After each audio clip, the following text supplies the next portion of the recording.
जय हिंद दोस्तों। Dharmendra Tiwari lab channel पर आप सभी का स्वागत है। इसके पहले हम लोगों ने मैथमेटिक्स में परसेंटेज के अंतर्गत वेन डायग्राम के सभी प्रश्नों को बहुत ही स्पष्ट तरीके से अध्ययन किया था।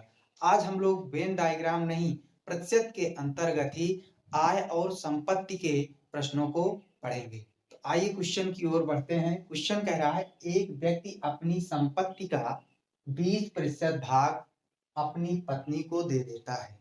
मान लीजिए किसी व्यक्ति के पास कुल धन 100 रुपए है। तो 100 रुपए है तो उस 100 रुपए धन में से 20% अपनी पत्नी को दे देता है। तो 100 में से 20 अपनी पत्नी को दे दिया तो उसके पास कितना बचा? 80 रुपए बचा। फिर उस 80 रुपए में से जो शेष बचा, भाई 20 अपनी पत्नी को दे दिया, कितना बचा? 100 में से 20 निकल गया 80। शेष संपत्ति का 25% भाग अपने पुत्र को, अर्थात अब 80 बचा। तो 80 रुपए जितना है उसका 25%। तो 80 का आप 25% निकालेंगे, जो आंसर आएगा उसका जो है वो संपत्ति को किसको दे देता है? अपने पुत्र को। फिर उस संपत्ति को क्या कर दिया जाता है? घटा दिया जाता है, जितना दिया है, पत्नी का जितना दिया है और पुत्र को जितना दिया, दोनों को क्या कर लेंगे? घटा देंगे। और उसमें से जितना मिलेगा फिर उस शेष संपत्ति का 50%, जितना उसके पास संपत्ति बचती है उसका 50% भाग किसको दे देता है? अपनी पुत्रियों में बांट देता है। फिर उसके बाद अंत में उसके पास उस संपत्ति का जो बचा हुआ धन था, फिर शेष जो बचा वो कितना? 6 लाख रुपए उसके पास क्या हुआ? बचा। तो ज्ञात कीजिए उस व्यक्ति की कुल संपत्ति कितनी थी। उस व्यक्ति के पास कुल कितनी संपत्ति थी, यही हमें निकालना है।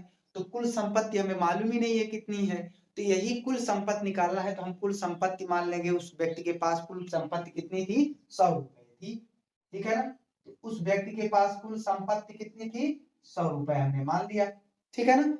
अब कह रहा है कि एक वह व्यक्ति जो है जिसके पास 100 रुपए की संपत्ति थी, 20% भाग अपनी पत्नी को दे देता है। तो पत्नी को हमने W से इंडिकेट कर दिया, पत्नी मतलब वाइफ। तो वाइफ को कितना दे दिया? 20%। किसका 20%? जो संपत्ति था। संपत्ति कितनी थी? 100। तो 100 का 20% जो आएगा, 20% जो आएगा कितना आएगा? 100 से 100 कट जाएगा, 20 ही आएगा। आएगा कि नहीं आएगा? तो 100 रुपए था, 20 रुपए किसको दे दिया? अपनी पत्नी को। तो अब बताइए उसके पास अब कितना धन बचा शेष?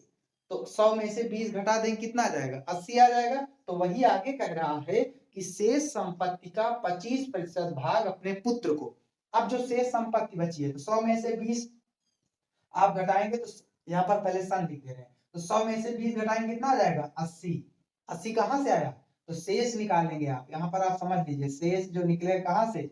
100 माइनस 20 बराबर 80, ये शेष निकल गया। तो 80 का कितना प्रतिशत भाग अपने पुत्र को देता है? 25%। जितना बचा है उसका 25%। तो 100 हो गया। तो यहाँ पर देखिए 25 से करने 25, 25 चौका 100, फिर 4 से काट दिए, 4 करने 4, 4 दूनी 8 और 0 बढ़ गया। तो ये फिर से 20 रुपए, अर्थात 80 का जो 25% आता है वो कितना दिया? 20 रुपए। किसको दिया? पुत्र को। और 20 रुपए कितना दिया? किसको दिया है? किसको दिया है? पत्नी को। अब आगे क्या कह रहा है देखिए, अंत में सॉरी, पुनः शेष संपत्ति का 50%, पुनः जो संपत्ति बची। अब बताया, अब उसके पास कितनी संपत्ति बची? 100 रुपए था, 20 पत्नी को दे दिया और 20 अपने पुत्र को दे दिया। तो 100 में से 40 अगर घट जाएगा तो कितना शेष बचेगा? 100 में से आप 40 घटा दीजिए, फिर से जो शेष बचेगा, यहाँ जानने के लिए आपको लिख रहे हैं। 100 में से अगर आप 40 घटा देंगे तो कितना आ जाएगा? 60। अर्थात अब वो 60 रुपए जो है किसको दे रहा है? अपनी पुत्रियों को। तो पुत्री को क्या बोलेंगे? डॉटर। यहाँ पर पुत्रियों को लिख दिए, डी से डॉटर। तो कितना दिया पुत्रियों को? 60 का कितना प्रतिशत दिया? 50%। यहाँ पर देखिए क्वेश्चन में 50% दिया, ठीक है ना? तो 60 का कितना दिया? 50। तो 50 बटे क्या हो जाएगा? 100 हो जाएगा। नीचे के दोनों जीरो को ऊपर के दोनों जीरो से क्या कर देंगे? कैंसिल। तो 6 पंचे 30। अब आप बताइए कि कितना दिया? डॉटर को अपने कितना दिया? पुत्री को कितना दिया है? 30 रुपए। ठीक है ना? अब उसके पास कितना कितना धन बचा होगा? 100 रुपए अगर उसके पास धन था तो अब कितना बचा होगा? आप खुद बताइए। 100 में से 20, 40 और 30 को घटा देंगे तो कितना आ जाएगा? 40 और 30 कितना हो जाएगा, 70 हो जाएगा, है ना, 70 कितना हो जाएगा। तो 100 में से अगर आप शेष निकालेंगे कितना बचेगा, 100 में से 70 घटा देंगे। 70 कहाँ से आया, 20 40 60 70, तो 70 में से कितना 30 रुपए बचा। तो उसके पास कुल कितना धन अब बचा, 30 रुपए धन बचा। ठीक है ना। अब यहाँ पर अगर आप ध्यान दें, जो बचा हुआ 30 रुपया धन है वो 6 लाख रुपए बराबर है। जो 30 रुपए यहाँ पर देखिए, उसके पास 6 लाख रुपए शेष बचते हैं। अंत में उसके पास 6 लाख ही रुपए शेष बचते हैं। तो 6 लाख रुपए शेष बचते हैं तो कितना, 30 रुपए जो है, जो उसके भाई 30 ही रुपए बचा है, और जो ये 30 रुपया है ये किसके बराबर है, 6 लाख रुपए के बराबर है। किसके बराबर है, 6 लाख रुपए के। तो 1 रुपया किसके बराबर होगा, एक की वैल्यू निकालनी होती है तो हम क्या करते हैं, भाग दे देते हैं। अगर हमें एक की वैल्यू निकालनी हो तो भाग देते थे। तो 6 लाख बटे 30, भाग देंगे 30 करने 30 और 30 दूनी 60। ठीक है ना, कितने जीरो, 4 जीरो बढ़ गए। ठीक है ना। तो यहाँ पर 1% का निकला, लेकिन हमें कुल संपत्ति निकालना है। तो कुल संपत्ति मैंने कितना माना है, 100 रुपए। कुल संपत्ति कितना माना है, 100 रुपए। तो 100 रुपए का अगर हम निकालेंगे कितना हो जाएगा, 20,000 यहाँ पर आया तो 20,000 गुणे 100, यही 2 जीरो और बढ़ जाएगा। तो 2 जीरो और बढ़ जाएगा, कितना हो जाएगा, 6 जीरो हो जाएगा। 2 करने 2, 4 जीरो ये और 2 जीरो 100 का, तो 6 जीरो बढ़ गया। तो अब बताइए उस व्यक्ति के पास कुल कितना धन था, उस व्यक्ति के पास कुल कितना धन था, कितना था, कितना देखिए यहाँ पर इकाई 20 लाख रुपए। उस व्यक्ति के पास कुल कितना धन था, 20 लाख रुपए था। कितना धन था, 20 लाख। ये हमने आपको बेसिक स्ट्रक्चर से मैंने आपको स्पष्ट तरीके से अध्ययन कराया। अब इसी क्वेश्चन को अगर हम फार्मूला बेस्ड पर हल करेंगे तो कैसे हल होगा, आइए देख लेते हैं फार्मूला बेस्ड पर भी। अगर हमें कुल धन निकालने के लिए कह रहा है तो कुल धन निकालने के लिए हम क्या करेंगे, देखिए कुल धन का फार्मूला हो जाएगा, कुल धन बराबर क्या हो जाएगा, 100 अपान 100 माइनस एक्स। एक्स मतलब जितना संपत्ति था उसमें से एक्स घटा दिया, फिर गुणे 100 अपान 100 माइनस वाई, फिर 100 में से जितना था वाई निकाल दिए, फिर 100 अपान 100 माइनस जेड। भाई 3 बार है, ये एक्स है, दूसरी बार वाला ये वाई है, और तीसरी बार वाला ये जेड है। ठीक है ना। तो 100 upon 100 minus x into 100 upon 100 minus y into 100 upon 100 minus z into जो रिमाइंडर बचा है, रिमाइंडर, ये रिमाइंडर बचा है ना शेष, तो इंटू आर, आर मतलब रिमाइंडर जो शेष बचा है, गुणा कर देंगे हमें क्या निकल जाएगा, कुल धन। कब, यदि किसी धन का x% निकाल दिया जाए, फिर उसी धन से, है ना, शेष धन से फिर y% धन निकाल दिया जाए, फिर शेष प्रतिशत से z% धन निकाल दिया जाए, तो जो r बचता है ना, r बच जाता है, तो वो कुल धन जो हो जाएगा वो हो जाएगा 100 upon 100 minus x into 100 upon 100 minus y into 100 upon 100 minus z into r, जो रिमाइंडर बचता है वही आपका कुल धन निकल जाएगा। आइए निकाल के देख लेते हैं। तो 100 हो गया अपान 100 माइनस एक्स मतलब 100 में से 20 घट गया, कितना हो जाएगा, अब बताइए 80 हम डायरेक्ट लिख रहे हैं। फिर 100 अपान 100 माइनस डायरेक्ट लिखना है। तो अब बताइए y कौन है, ये x है और ये क्या है, y है। तो अब 100 में से 25 घटा दें, कितना आ जाएगा, 75 आ जाएगा, इंटू अब ये क्या है, ये z है, ये क्या है, z है। तो 100 में से अगर आप z मतलब 50 घटा देंगे कितना आ जाएगा, 100 में से 50 आ जाएगा, आएगा कि नहीं आएगा। अब आगे देखिए, इंटू क्या कर देंगे आर कितना है, 6 लाख, कितना है आर, 6 लाख रुपए आर है, आर कितना है, 6 लाख। अब इसी को काट दीजिए, आंसर आ जाएगा, काट देते हैं। देखिए 50 करने 50, 50 दूनी 100, 25 तिया 75, 25 चौका 100, कट गया। 20 20 दूनी 40, 20 चौक 80 और 20 पंचे 100। ये वाले नीचे के 4 से ऊपर का 4 कट गया। इतनी सी बात समझ में आई होगी। अब यहाँ के 3 से इधर का 3 काट दीजिए, 3 करने 3, 3 दूनी 6 और कितने जीरो, 5 जीरो, कितने 3 2 5, 5 जीरो बढ़ गए। अब आप यहाँ पर अगर आप ध्यान दें यहाँ पर तो कितना है 5 और 2, कितना बचा है 5 और 2, तो 5 दूनी 10 और 10 दूनी 20, कितना आ गया 20 आ गया। और कितने जीरो और हैं 5 जीरो और लगा दीजिए, 5 जीरो और हैं तो 5 जीरो आपने और लगा दिया। तो अब आप देख लीजिए इसके पहले भी कितना आया था 20 लाख रुपए और फार्मूला बेस्ड पर भी हमने रख दिया 20 लाख रुपए। तो आपको जो अच्छा लगे किसी भी तरीके से एग्जाम में क्वेश्चन हल कर सकते हैं। कब, जब किसी धन से, किसी संपत्ति में से या किसी धन का x% निकाल लिया जाए, फिर उसी शेष धन से y% निकाल लिया जाए और पुनः शेष धन से z% निकाल लिया जाए। तो यदि यदि शेष r बचता हो, r मतलब जो भी कुछ बचा हो, यदि शेष r बचता हो तो कुल धनराशि, उस व्यक्ति की कुल धनराशि कितनी हो किसी संपत्ति का, तो क्या आ जाएगा x 100/100 minus y, x into 100/100 minus y into 100/100 minus z into r, क्या आ जाएगा कुल धन। समझ में आया? अब आइए दूसरे क्वेश्चन पे करते हैं। एक व्यक्ति अपनी आय का 20% भाग मकान के किराए पर खर्च करता है, 40% भाग भोजन पर खर्च करता है, 25% भाग अन्य मदों पर, है ना। कुल मान लीजिए वो व्यक्ति कुछ कमाता है तो अलग अलग रूप से 20%, 40%, 25% भाग खर्च करता है।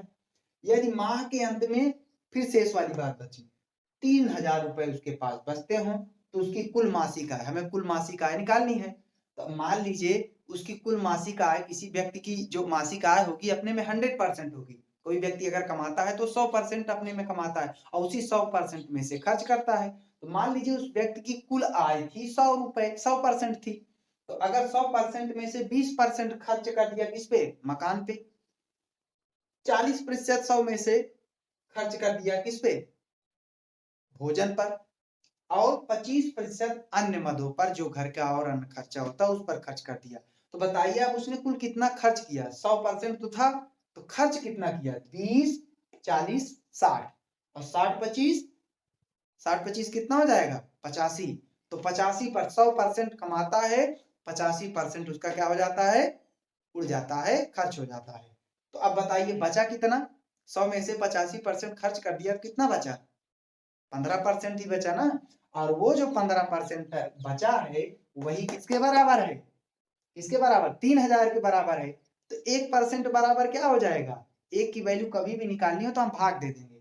तो 3000 और बटे क्या हो जाएगा, 3000 बटे 15, और हमें 100% कुल आय हमें निकालनी है। तो कुल आय कितनी थी उसकी 100, तो कुल आय 100 थी तो 100 से गुणा कर देंगे। आइए देखते हैं, माना आय जो थी वो कितनी थी उस व्यक्ति की, 100%, कितनी आय थी उस व्यक्ति की, 100% आय थी। और जो खर्च किया उसने, वो खर्च किया कितना, 20%, 20% किस पे खर्च किया, रेंट पर, ऊपर लिख दे रहे हैं रेंट मतलब किराया।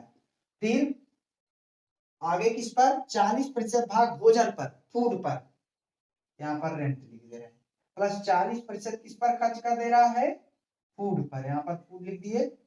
फिर प्लस 25% अन्य मदों पर, अदर, अदर पर, अदर पर कितना खर्च किया, 25% अदर पर खर्च कर दिया। तो अब बताइए इसने कुल कितना खर्च किया, 40 20 कितना हो जाएगा, 60 ही होगा, और 25 और जोड़ दें कितना आ जाएगा, 85 आ जाएगा। आएगा कि नहीं आएगा, आ गया। अब बताइए उसने बचत कितना किया, 100% कमाया, 85% उड़ाया, तो उसने बचत कितना किया, सेविंग उसकी कितनी हुई, कितनी सेविंग हुई, तो 100 में से 100% में से अगर 85% उसने उड़ाया है तो उसकी सेविंग कितना हो जाएगी, 15% होगी। कितना होगी, 15% होगी। और ये जो 15% है, यहाँ पर क्वेश्चन एग्जाम में दिया है कि माह के अंत में 3000 बचत करता है, तो भाई 15% जो बचत कर रहा है वो 3000 के बराबर होगा कि नहीं, तो 15% बराबर किसके बराबर होगा, 3000 के बराबर होगा।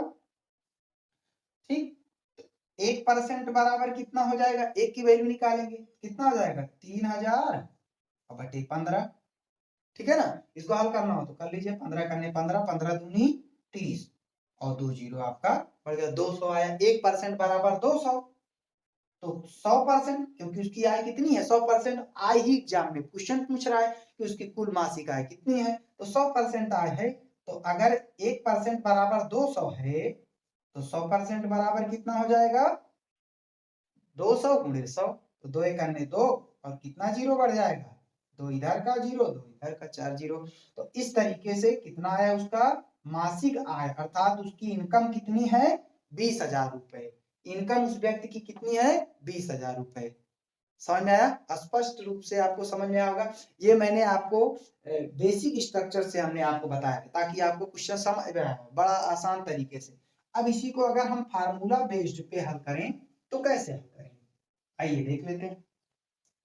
देखिए, कुल धन अगर इस तरीके का क्वेश्चन दिया हो, कुल धन निकालना हो, अर्थात कोई व्यक्ति है किसी धन का आय का, यदि किसी आय का या किसी धन का 20% किसी चीज पर क्या कर दिया जाता है, खर्च कर दिया जाता है, x% किसी वस्तु पर खर्च करता है, तथा y% किसी दूसरे वस्तु पर खर्च करता है, तथा z% किसी और दूसरे वस्तु पर खर्च करता है, तो माह के अंत में यदि उसके पास r बचे तो उसका जो कुल धन होगा, उसके पास जो उसकी कुल इनकम होगी वो होगी क्या 100 बटे 100 minus x plus y plus z, ठीक है ना, इंटू आर, आर मतलब रिमाइंडर। आप अगर ध्यान दें तो 100 में से कुल 100 था, 100 में से ही तीनों x y z जोड़ के घटाए थे, तो वही तो घटा रहे हैं, है ना। और यहाँ पर 100 और गुणे जो रिमाइंडर था वही तो किए थे। ये फार्मूला बेस्ड पे बिना आप सोचे समझे फार्मूला रख दीजिए, आ जाएगा। ये देखिए 100 बटे 100, अब बताइए x क्या है, x क्या है रेंट है, किराया 20% x है, ये क्या है x है। y क्या है, ये भोजन पर खर्च करा है। जेड क्या है, ये जेड है, किस पर खर्च करा, अन्य मद पर। तो यहाँ पर तीनों जोड़ लेंगे, आप लिख दे रहे हैं, तो कितना 20 और 40 और क्या है 25, और इनको अगर आप जोड़ेंगे तो कितना आ जाएगा, आप खुद देख सकते हैं, 40 20 60 60 25 85, तो और गुणे यहाँ पर क्या कर देंगे 3000, कितना कर देंगे 3000। अब यहाँ पर हम हल कर देते हैं, तो देखिए 100 आया और बटे 100 से 85 घट जाए कितना आ जाएगा 15, और 15 गुणे 3000, ठीक है ना, 15 करने 15, 15 दूनी 30, 2 जीरो आया कि नहीं आया, और 100 गुणे 200 अभी आपने देखा ही था, तो 100 गुणे 200 बराबर कितना आ जाएगा, अगर आप गुणा करेंगे 2 करने 2, 4 जीरो आपका क्या हो जाएगा बढ़ जाएगा। इस तरीके से आपने देखा कि 20,000 रुपए उस व्यक्ति की मासिक आय है। तो आशा करते हैं आप लोग को ये प्रतिशत का, संपत्ति और आय का क्वेश्चन स्पष्ट तरीके से समझ में आया। इसके बाद भाग 25 में, 24 है, भाग 25 में आय और संपत्ति के कुछ और क्वेश्चन लेके आएंगे। तब तक के लिए धन्यवाद। वीडियो को लाइक कीजिए, कमेंट कीजिए, ऑल पे क्लिक कीजिए, सारी क्लास का वीडियो का नोटिफिकेशन आपको प्राप्त होगा। Thank you.